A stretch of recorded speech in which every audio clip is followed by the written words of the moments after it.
Hey guys, um, this video is about a thread that I've noticed going on in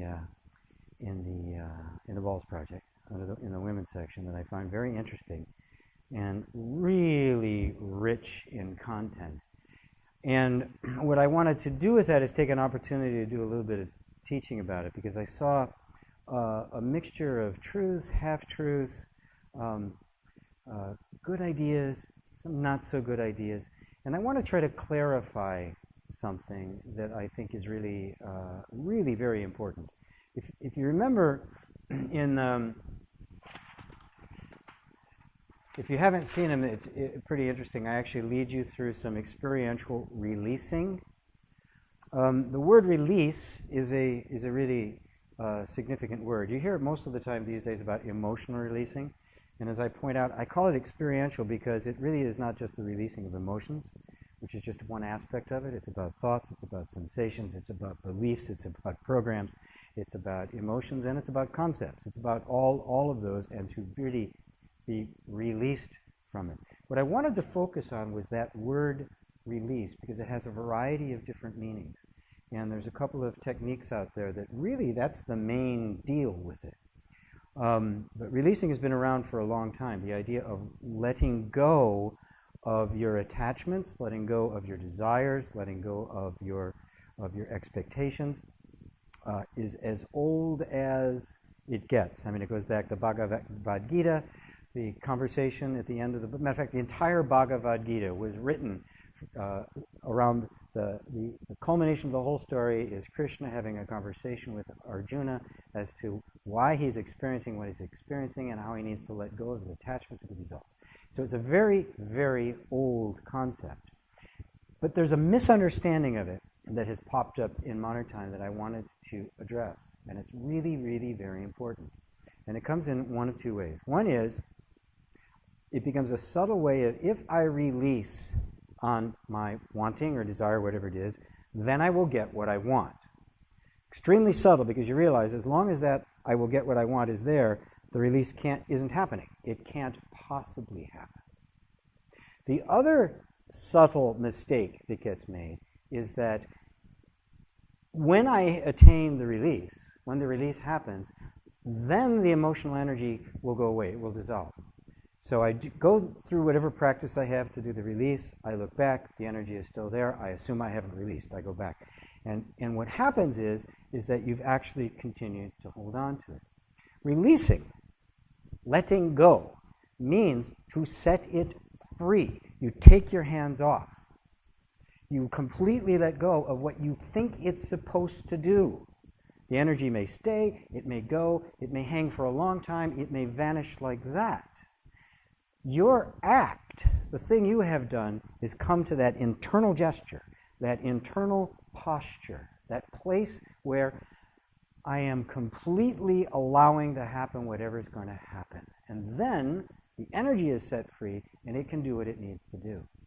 If you watch the video I made, I think it's in the archives, about my own experience with encountering in my 40s the deep emotional pain I've been I had carried around because I didn't really have a mother. My mother was psychologically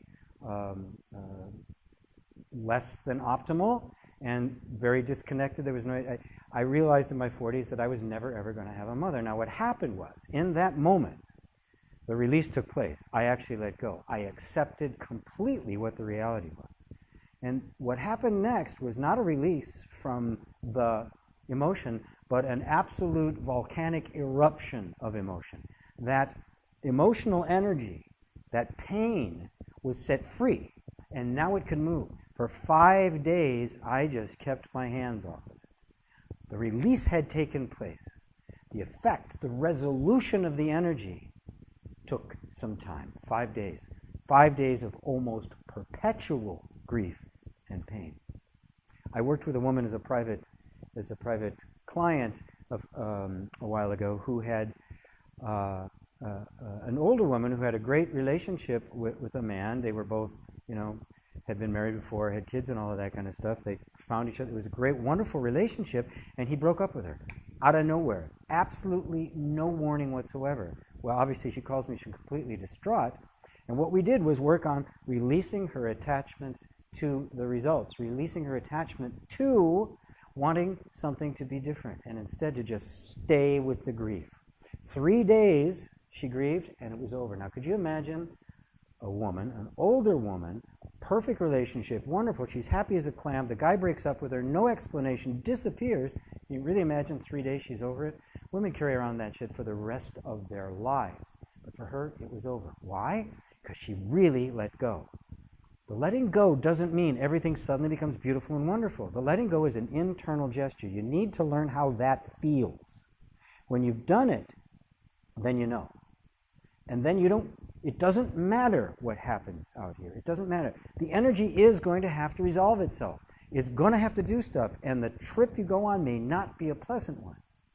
But what I want to do is get you disconnected from the idea that releasing is a technique that gets you something you want, or that releasing always leads to an immediate dissolution of the particular energy or pain or suffering that you're in. It doesn't. All it means is that I am finally free. I am free, and I have set it free. It can do whatever it wants.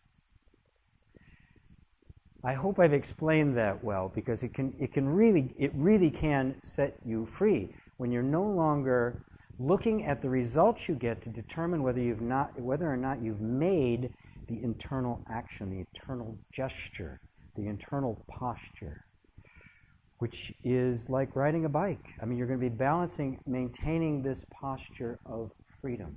Freedom is a choice that's made every single moment, and it is a posture, it's a balance point, a razor's edge.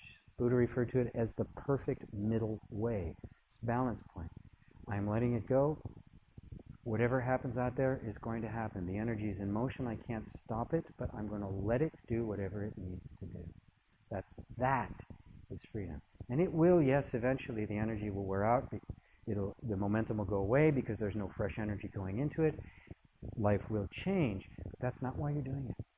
You're not doing this in order to effect a change. You're doing this for freedom. And you let the changes happen or not. That's what freedom really is. That's what releasing really is to me. And I hope that helps and actually increases your power to remain in yourself. That's it for now. Till later.